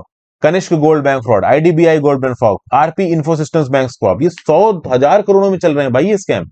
ये स्कैम हमारे देश की फाइनेंशियल स्टेबिलिटी के लिए अच्छे नहीं है। वजह क्या बताई जा रही है? तो देखिए, ये जो डेलॉयट नाम का एक फर्म है, इसने एक रिसर्च की और इस रिसर्च से पता चला कि limited asset monitoring after disbursement, this is basically 38% responsible for the loan turning into NPS, non performing asset. मतलब डेलॉयट के हिसाब से लोन बांटने के बाद मॉनिटरिंग ना करना, यह वजह 38% रिस्पॉन्सिबल है। किस चीज के लिए? इस चीज के लिए कि भाई लोन एनपीए में बदल गया। और ड्यू डिलीजेंस ना रखना, डिसबर्समेंट से पहले, लोन बांटने से पहले प्रॉपर तरीके से बैकग्राउंड चेक नहीं करना, चीजों को चेक ना करना, ये 21% रिस्पॉन्सिबल है एनपीएस के लिए। तो ओवरऑल यहां पे हमें वजह समझ में आ रही है। ये वजह हमें बताती है कि क्यों हमने कैसे 38% लोन बांटने के बाद चेकिंग नहीं की, मॉनिटरिंग नहीं की, इसके चलते एनपीए हो गया। और लोन बांटने से पहले जब हमने बैकग्राउंड चेक नहीं किया 21%, ये वजह रिस्पॉन्सिबल थी कि ओवरऑल लोन एनपीए हो गया। और जब ये एनपीएस बढ़ते हैं तब बैंकों के ऊपर प्रेशर आता है। फिर बैंक क्या करती है कि उल्टे सीधे छोटे मोटे सर्विस चार्जेस इंपोज करने लगती है अपने छोटे कस्टमर्स के ऊपर, जिससे बैंकों का ऑपरेटिंग कॉस्ट बढ़ता है। जो हमारे स्मॉल कस्टमर्स, अब जैसे कि बैंक्स प्रॉफिट में रहते हैं तो बैंक्स फिक्स्ड डिपॉजिट में ज्यादा इंटरेस्ट रेट देते हैं। अब बैंक एनपी में इतना पैसा हार चुके हैं कि वो फिक्स्ड डिपॉजिट में ज्यादा इंटरेस्ट नहीं दे सकते। तो आज की डेट में एक नॉर्मल लेंडर फिक्स डिपॉजिट कराता है तो 5% या 4% का रिटर्न मिलेगा और इन्फ्लेशन चल रहा है 7-8%। तो हम निगेटिव में जाएंगे अगर हम अपना बैंक में पैसा जमा कराते, तो हम क्यों बैंक में पैसा जमा कराएंगे? हम गोल्ड वोल्ड खरीद लेंगे, सिल्वर खरीदेंगे। यही हो रहा है आज की डेट में। आरबीआई डाटा के हिसाब से बैड लोन्स का 70% किसमें है? कॉर्पोरेट लोन्स में। और जब बात की जाए रिटेल लोन्स की, जैसे लोग कार लोन लेते हैं, होम लोन लेते हैं, पर्सनल लोन लेते हैं, यहां पे जो फ्रॉड होता है, जो डिफॉल्ट होता है, वो केवल 4% होता है। Indian institute of management Bangalore में एक स्टडी हुई जिसने बताया कि पुअर बैंक कॉर्पोरेट गवर्नेंस ये रिस्पॉन्सिबल है बैंक स्पैम और एनपीए के पीछे। तो जो रिटेल लेवल पे अगर कोई इंडिविजुअल कार ले रहा है और वो अपने कार का लोन नहीं चुका पाया तो उसकी कार जब्त कर लेंगे। लेकिन ये बड़े बड़े कारपोरेट्स हजारों करोड़ लेके भाग जाते हैं और जाके इंग्लैंड जैसी जगहों पे छुप जाते हैं, इनको वापस लाना मुश्किल हो जाता है। तो ओवरऑल एनपीएस को टैकल करने के लिए बैंक को ड्यू डिलीजेंस यहां पे देखना पड़ेगा। चार्टर्ड अकाउंटेंट्स की एक्टिविटी को कंट्रोल करना पड़ेगा। ओवरऑल वो इंडियन कंपनीज जिन्होंने बड़े स्केल पे बैंक लोन्स उठा रखे हैं, उनका इंटरनल और एक्सटर्नल ऑडिट यहां पे कंडक्ट करवाना पड़ेगा। समय समय पे बैंक के लोन के डिपार्टमेंट में रोटेशन होना चाहिए। एक पर्टिकुलर लोन की सीट पे लंबे समय तक एक ही ऑफिसर बैठा रहेगा, वो सही नहीं है। पब्लिक सेक्टर बैंक के अंदर एक इंटरनल रेटिंग एजेंसी जैसा मैकेनिज्म होना चाहिए, ताकि किसी भी लार्ज प्रोजेक्ट को अगर आप लोन दे रहे हो तो वो लोन देने से पहले प्रॉपर तरीके से बैकग्राउंड चेक हो, इन्फो उस बिजनेस की प्रॉफिटेबिलिटी को चेक किया जाए। इफेक्टिव मैनेजमेंट इंफॉर्मेशन सिस्टम को ग्राउंड लेवल पे इंप्लीमेंट करने की जरूरत है। एक बोरोवर जो कि लोन उठा रहा है उसके सिबिल स्कोर को चेक करने की जरूरत है। ये credit information bureau India limited से चेक किया जा सकता है। आरबीआई ऑफिशियल्स को यहां पे इन्वॉल्व होने की जरूरत है। फाइनेंशियल फ्रॉड को हमें इंटेलिजेंस, आर्टिफिशियल इंटेलिजेंस से मॉनिटर करने की जरूरत है, तब जाके कहीं हम इन स्कैम को थोड़ा बहुत कंट्रोल कर पाएंगे। और जो लार्ज देखिए हमारे यहाँ पे बैड बैंक बनाए जाएंगे। बैड बैंक का काम क्या है? जिसको आप बोलते हो national asset reconstruction company limited. जो लोन बैड हो चुके हैं उनको रिवाइव करना, जो बिजनेस बैठ चुके हैं उनको प्रॉफिटेबल बनाना। लेकिन इससे ज्यादा हमें फोकस इस बात के ऊपर करना चाहिए कि जो भी हम लोन दे रहे हैं वो अनप्रॉफिटेबल हो ही ना। तो एक पर्टिकुलर बिजनेस को प्रॉफिटेबल बैड लोन के बाद आप बनाने की कोशिश करो। इससे बेटर तो यह है कि लोन बांटने से पहले इस बात को प्रॉपर तरीके से चेक कर लो, बिजनेस प्रॉफिटेबल होगा या नहीं होगा। इसके लिए अगर आपको कुछ एक्सपर्ट्स पैसे खर्च करके हायर करने पड़े, करिए, इससे बैंक के प्रॉफिट कम हो जाएंगे, बट डेफिनेटली ओवरऑल बैंक को इतने बड़े लॉसेस नहीं होंगे एनपीए के फॉर्म में। ठीक है भाई, तो ये ओवरऑल हमने आर्टिकल यहां पे डिस्कस किया। अगले आर्टिकल चलते हैं, कॉम्प्रिहेंटिव पब्लिक हेल्थ। देखिए, रिसेंटली तमिलनाडु के चीफ मिनिस्टर एमके स्टालिन साहब ने decentralised district level health management की बात की है। इस कंटेक्स्ट में लेके तमिलनाडु की तारीफ कर रहे हैं यहाँ पे ऑथर। ऑथर कौन कौन है यहाँ पे? तो भैया ऑथर अगर आप देखो तो है टी जैकब जॉन और एम एस शेषाद्री साहब। ये अक्सर कर द हिंदू में लिखते हैं, ये भैया डॉक्टर्स हैं। रिटायर्ड प्रोफेसर हैं क्लिनिकल वीरोलॉजी और एंडोक्रिनोलॉजी की क्रिश्चियन मेडिकल कॉलेज वेल्लोर में ये लोग इन्वॉल्व थे। इनका क्या बोलना है कि सोशियो डेवलपमेंट इंडिकेटर्स की बात की जाए तो तमिलनाडु बाकी देशों से अलग है। हेल्थ और एजुकेशन की फील्ड में तमिलनाडु बाकी देश से आगे है। ये बात तो देखिए सही है, जो हमारे साउथ इंडियन स्टेट्स हैं, तमिलनाडु हो गया, केरला हो गया, ओवरऑल कुछ हद तक कर्नाटका कह लीजिए, ये सोशल डेवलपमेंट इंडिकेटर से बाकी देश से ऑन एन एवरेज ज्यादा है। स्पेसिफिकली केरला और तमिलनाडु की बात करूं, अब कुछ एग्जाम्पल दे रहा है ऑथर। ऑथर बता रहा है कि ब्रिटिश राज के समय पे जितने भी डॉक्टर्स थे उनको ये कंडीशन दी गई थी, उनको एक रिस्पॉन्सिबिलिटी दी गई थी कि अगर 24 में से कोई भी नोटिफाइड कम्युनिकेबल डिजीज आपके सामने आती है तो आप केंद्र की सरकार को इसको रिपोर्ट करोगे। तो बेसिकली ब्रिटिश सरकार के जो हेल्थ ऑफिसर्स थे उनको इंफॉर्मेशन देनी होगी अलग अलग डॉक्टर्स को, अगर उनको पता चलता है कि कोई इंडिविजुअल इस बीमारी से इन्फेक्टेड है। तो बेसिकली ये पब्लिक हेल्थ डिपार्टमेंट का एक्चुअल में काम है, ऑथर कह रहा है डिटेक्ट करना, काउंट करना, स्पेसिफिक डिजीज फैल रही है तो पहले इसको पकड़ो कि हाँ भाई ये फैल रही है, तो उसको डॉक्यूमेंट करो, उसको सेफ गार्ड करने के स्टेप्स लो। इसको एक्चुअली में आप पब्लिक हेल्थ मैनेजमेंट बोलते हो। जब कोई मेजर एपिडेमिक फैलता है तब 1897 एपिडेमिक डिजीज कंट्रोल एक्ट को इन्वोक किया जाता है। कोविड 19 जब फैलना शुरू हुआ तो 1897 के एपिडेमिक डिजीज कंट्रोल एक्ट को हमने इस्तेमाल किया। एक्चुअली में पब्लिक हेल्थ का मतलब क्या है? यहां पे पब्लिक हेल्थ का मतलब यह है कि एक बार जब डिजीज फैलने लगे उसके बाद आप उसको कंट्रोल करने की बजाय उस डिजीज के फैलने से पहले ही अगर किसी को डिजीज हो रहा है तो उसको प्रॉपर तरीके से आप मॉनिटर करना शुरू करो। इसके लिए एक फंक्शनल पब्लिक हेल्थ इंफ्रास्ट्रक्चर बनाइए।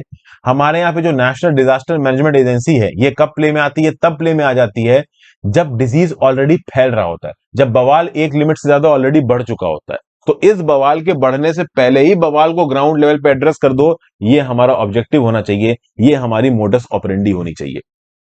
हेल्थ को एक एसेट की तरह मैनेज करने की जरूरत है। हेल्थ के दो पार्ट्स होते हैं, एक सब्जेक्टिव पार्ट होता है जिसमें फिजिकल, मेंटल और सोशल वेलबींग आती है, एक ऑब्जेक्टिव पार्ट होता है जिसमें डिजीज ना होना, डिजीज को वैलिडेट करना एविडेंस के साथ, ये सारी चीजें आती हैं। इन दोनों ही सब्जेक्टिव और ऑब्जेक्टिव पार्ट को यहां पे मिला के चलने की जरूरत है। तो सोशल और इन्वायरमेंटल डिजीज डिटरमेंट के रिस्पेक्ट में पब्लिक हेल्थ को इंटरवेंशन के साथ रिजॉल्व करना, मतलब ओवरऑल आप पहले से ही कोई बीमारी फैल रही है इसको आइडेंटिफाई करो, पहले से ही उसके लिए स्टेप्स लो। और एक्चुअली में अगर आप देखो तो जब ब्रिटिश इंडिया में ब्रिटिशर्स का राज था उस समय पे पब्लिक हेल्थ एक्ट लेके आया गया था, the department of public health and preventive medicine. ये 1930 में एग्जिस्ट कर रहा है महाराष्ट्र के मद्रास के अंदर, आज भी तमिलनाडु में एग्जिस्ट करता है। तमिलनाडु के अंदर प्राइमरी हेल्थ केयर कौन देता है? DPHPM, basically department of public health and preventive medicine. Secondary health care कौन देता है? Department of health services. Tertiary health care कौन देता है? Department of medical education. तो बेसिकली हेल्थ सर्विसेज को जिस प्रकार से ऑर्गेनाइज करके रखा गया तमिलनाडु के अंदर, उस प्रकार से बाकी देश में ऑर्गेनाइज नहीं किया गया। हमारे यहाँ पे एक फंक्शनल एपिडेमियोलॉजी एग्जिस्ट नहीं करती। किसी डिजीज को फैलने से पहले उसको पकड़ने की, आइडेंटिफाई करने की जो आप कह लो ओवरऑल प्रोग्रेस है, ये हमारे पास एग्जिस्ट नहीं करती। हमें यही यहाँ पे लेके आनी है। 2017 की जो नेशनल हेल्थ पॉलिसी लाई गई थी वो यही बोलती है, the emergence of a robust health care industry, जो कि डबल डिजिट में ग्रो करे और इस हेल्थ केयर इंडस्ट्री में हम एडवांस में पता कर सके कि हाँ भाई क्या बीमारी फैलने वाली है। तमिलनाडु की तारीफ करते हुए बताया जा रहा है कि तमिलनाडु ने सबसे पहले स्मॉल पॉक्स, गिनी वॉर्म, पोलियो और मीजल्स मोर्टेलिटी को खत्म किया, जापानीज इंसेफेलाइटिस को डॉक्यूमेंट किया। इस प्रकार की चीजें बाकी देश में नहीं हो पा रही हैं। आपका देखा जाए तो तमिलनाडु के अंदर नॉर्थ आर्कोट डिस्ट्रिक्ट के अंदर एक district level disease surveillance model है। इस तरीके का मॉडल बाकी देश में एग्जिस्ट नहीं करता है। तमिलनाडु हर महीने नाधी नाम का एक हेल्थ इंफॉर्मेशन बुलेटिन छापता है। ऐसा बुलेटिन पूरे देश के लिए छपना चाहिए। इंटरनेशनली इस बुलेटिन को प्रोक्लेम किया गया है, लेकिन उसके बावजूद भी पूरे देश में इस प्रकार का बुलेटिन नहीं छप रहा है। मतलब तमिलनाडु की सरकार universal health care, public health management की फील्ड में पूरे देश से बहुत आगे, और बाकी देश को भी ओवरऑल यही करने की जरूरत है अगर सच में पब्लिक हेल्थ को एक राइट की तरह आपको प्रोपोगेट करना है। फिर भाई चेकमेटिंग पॉलिटिकल राइवल्स, इसमें बेसिकली पॉलिटिक्स की बात की गई है। कैसे तेलंगाना राष्ट्र समिति और जो भारतीय जनता पार्टी है वो आपस में तेलंगाना के अंदर एक दूसरे के साथ बहस करते हुए नजर आ रहे हैं। अभी रिसेंटली प्रधानमंत्री मोदी जी 3 जुलाई को तेलंगाना गए, वहां पे विजय संकल्प सभा हुई, टॉप बीजेपी लीडर्स वहां पे आए थे। ओवरऑल इस बात का एक्सपेक्टेड था कि हो सकता है प्रधानमंत्री मोदी जी टीआरएस को टारगेट करेंगे, लेकिन मोदी जी ने टीआरएस का एक भी बार नाम लिया ही नहीं। बेसिकली यहां पे भारतीय जनता पार्टी ने और केंद्र की सरकार ने तेलंगाना के रीजन के लिए जो भी पैसा एलोकेट किया है उसको पॉइंट आउट किया। तेलंगाना राष्ट्र समिति से जो भी लोग डिसअफेक्टेड हैं, नहीं पसंद आ रही उनको तेलंगाना राष्ट्र कमेटी, उन वोटर्स को अपनी तरफ बीजेपी यहां पे खींचने की कोशिश कर रहा है। हालांकि तेलंगाना राष्ट्र समिति के हेड की बात करो तो इनके जो चीफ मिनिस्टर हैं के चंद्रशेखर राव और इनके जो मिनिस्टर हैं ये ओपनली बीजेपी की सरकार को गरियाते हैं, प्राइम मिनिस्टर साहब को उल्टा सीधा बोलते हैं। ओवरऑल जब प्रधानमंत्री मोदी जी हैदराबाद में आ रहे थे विजय संकल्प सभा को अटेंड करने के लिए, तो उस समय पे जो अपोजिशन प्रेसिडेंशियल कैंडिडेट थे यशवंत सिन्हा, उनको हैदराबाद में बुला लिया मिस्टर चंद्रशेखर राव ने, जो कि ओवरऑल चीफ मिनिस्टर है तेलंगाना के, और उसके बेसिस पे एक एंटी बीजेपी फ्रंट बनाने की बात की। 1 घंटे के एड्रेस में चंद्रशेखर राव ने बीजेपी की सरकार के 9 फेलियर्स को पॉइंट आउट किया और ओपनली चैलेंज किया कि इन फेलियर्स पे आपका क्या जवाब है, यहाँ पे जवाब दीजिए। तो मतलब ओपनली आप समझ सकते हो कि जो बीजेपी है और तेलंगाना राष्ट्र समिति है वो पॉलिटिक्स में डोमिनेंस के लिए एक दूसरे के साथ लड़ते नजर आ रहे हैं। और इसके चलते हो क्या रहा है कि कांग्रेस बैकग्राउंड में जा रही है। वैसे देखा जाए तो तेलंगाना में जो मेन अपोजिशन पॉलिटिकल पार्टी है वो कांग्रेस है, बट बीजेपी इतनी एग्रेसिवली घुस रही तेलंगाना के अंदर कि सिर्फ 2 पॉलिटिकल पार्टी नजर आ रही है, एक तो टीआरएस, दूसरी बीजेपी तेलंगाना समिति भारतीय जनता पार्टी। कांग्रेस कहीं बैकग्राउंड में नजर आ रही है। अभी के लिए तेलंगाना प्रदेश कांग्रेस कमेटी समय समय पे न्यूज पे आती रहती है, बट जिस स्पीड से बीजेपी आगे बढ़ रहा है टीपीसीसी शायद कंपटीशन नहीं दे पाएगा, ऐसा बताने की बात कर रहा है। फिर जयशंकर और वांग ई की मीटिंग हुई G20 समिट में। बेसिकली इस पर्टिकुलर समिट में ओवरऑल इंडिया और चाइना के रिश्तों की बात की जा रही है। 7 जुलाई को मीटिंग हुई, जयशंकर साहब मिले वांग ई से। तो ये मुलाकात बाली के अंदर ये बताती है, और खासकर कुछ महीने पहले खुद वांग ई इंडिया के अंदर आए थे। तो इस प्रकार की मुलाकात क्या पॉइंट आउट करती है कि इंडिया चाइना की इंपॉर्टेंस समझता है, चाइना इंडिया की इंपॉर्टेंस समझता है, लेकिन इस इंपॉर्टेंस में कुछ बेसिक डिफरेंसेस हैं। भारत समय समय पे चाइना से ये बोलता रहता है कि लाइन ऑफ एक्चुअल कंट्रोल पे टेंशन जारी रहेंगी, बॉर्डर पे टेंशन जारी रहेंगी, तो नॉर्मल बायलैटरल रिश्ते नहीं चल पाएंगे। चाइना एलएसी की टेंशन को 1 सेकंड का भाव नहीं दे रहा। चाइना ने एलएसी की टेंशन को बिल्कुल साइडलाइन कर दिया है। ओवरऑल शायद चाइना ये कहना चाहता है कि एक नया मोडस ऑपरेंडी, एक नया स्टेटस को आ गया है बाउंड्री पे, उसको तुम्हें मानना पड़ेगा, नहीं मान रहे हो तो भाड़ में जाओ। तो भले ही एक्सटर्नल अफेयर्स मिनिस्टर बार बार बीजिंग से कह रहे हैं कि अगर बायलेटरल इकोनॉमिक रिश्ते अच्छे करने हैं तो बॉर्डर पे चीजों को रिजॉल्व करिए, लेकिन चाइना इस कंसर्न को सुन ही नहीं रहा है। अगर सुन भी रहा है तो सुन के अनदेखा अनसुना कर दे रहा है। ओके, तो ये बेसिकली यहां पे होता हुआ नजर आ रहा है। तो बाली में जो चाइनीज का रीड अबाउट आया उसमें कहीं पे भी लाइन ऑफ एक्चुअल कंट्रोल की क्राइसिस की बात नहीं। उसमें ये बोला उन्होंने कि ब्रिक्स और एससीओ के मैकेनिज्म के अंदर हम इंडिया के साथ इंगेज करेंगे, बायलेटरली चाइना और इंडिया मिलकर बहुत आगे बढ़ सकते हैं। ओवरऑल एलएसी की टेंशन के रिस्पेक्ट में चाइनीज टॉप ब्रास कुछ भी नहीं बोल रहा है। वहीं पे 15वीं राउंड ऑफ टॉक्स को हुए 4 महीने हो चुके हैं। मार्च 11 को 15th राउंड ऑफ टॉक्स हुई थी, उसके बाद से 4 महीने हो चुके हैं। 16th राउंड ऑफ टॉक्स की कोई डेट भी यहां पे चाइना अनाउंस नहीं कर रहा है। मतलब ओवरऑल चाइना बॉर्डर के मुद्दे पे आगे बढ़ने की कोशिश ही नहीं कर रहा है। एक नया मोडस, एक नया स्टेटस को बना के बैठ गया। तो जो बाउंड्री पे कर दिया चाइना ने, चाइना को यहां पे कहना है कि अब हम ये कर चुके हैं, इस पे हम पीछे नहीं जा सकते। डेपसांग प्लेन्स अनरिजॉल्व है, डेमचौक अनरिजॉल्व है। न्यू दिल्ली लगातार बात करने की कोशिश कर रहा है, बट चाइना यहां पे बात कर नहीं रहा है। इंटरनेशनल लेवल पे हमारी इतनी ताकत है नहीं कि हम चाइना के साथ ट्रेड वगैरह बैन कर दें। तो इस कंटेक्स्ट में देखिए तो हालात बहुत खराब चल रहे हैं, और एलएसी की क्राइसिस रिजॉल्व होगी, चाइना के रिएक्शन से लगता तो नहीं है कि रिजॉल्व होने वाली है। और फाइनली अगली news, DGCA no tolerance for laxity among airlines. भाई डीजीसीए ने ये बोला है कि भाई ओवरऑल सेफ्टी सबसे बड़ा फीचर है और हम सेफ्टी को किसी भी हाल में कॉम्प्रोमाइज नहीं कर सकते। अभी एक पर्टिकुलर एयरलाइन की बात हो रही, सबको पता है स्पाइस जेट की बात हो रही। स्पाइस जेट की 9 एयरलाइंस में रिसेंटली कुछ प्रॉब्लम देखने को मिली। मिड एयर इंजन बंद हो गया, प्रेशराइजेशन प्रॉब्लम्स आ गई, इंजन कंप्रेसर में प्रॉब्लम, कंपोनेंट फेलियर्स, विंडशील्ड टूट गई, बर्ड हिट हो गई, आपका ब्लेड फेलियर्स हो गए। तो इन सब चीजों के चलते क्या पता चल रहा है, इन सब चीजों के चलते यह पता चल रहा है कि पिछले 30 दिनों में पैसेंजर सेफ्टी को लेके बहुत से कंसर्न्स यहां पे उठ के आए हैं। देखा जाए तो शो कॉज नोटिस इशू किया गया रिसेंटली स्पाइस जेट को, और इस शो कॉज नोटिस में ऑब्वियस सी बात है स्पाइस जेट में जो रिसेंटली प्रॉब्लम्स हुई हैं उसके ऊपर एक्सप्लेन करने को बोला गया। स्पाइस जेट एक्सप्लेन करेगा। यहां पे डीजीसीए ने यह भी बता दिया कि सितंबर 2021 में जब स्पाइस जेट का फाइनेंशियल असेसमेंट किया गया था, तब यह पता चला था कि स्पाइस जेट के फाइनेंसेस अच्छे नहीं है। समय समय पे spice jet minimum equipment list को कोट करता रहता है।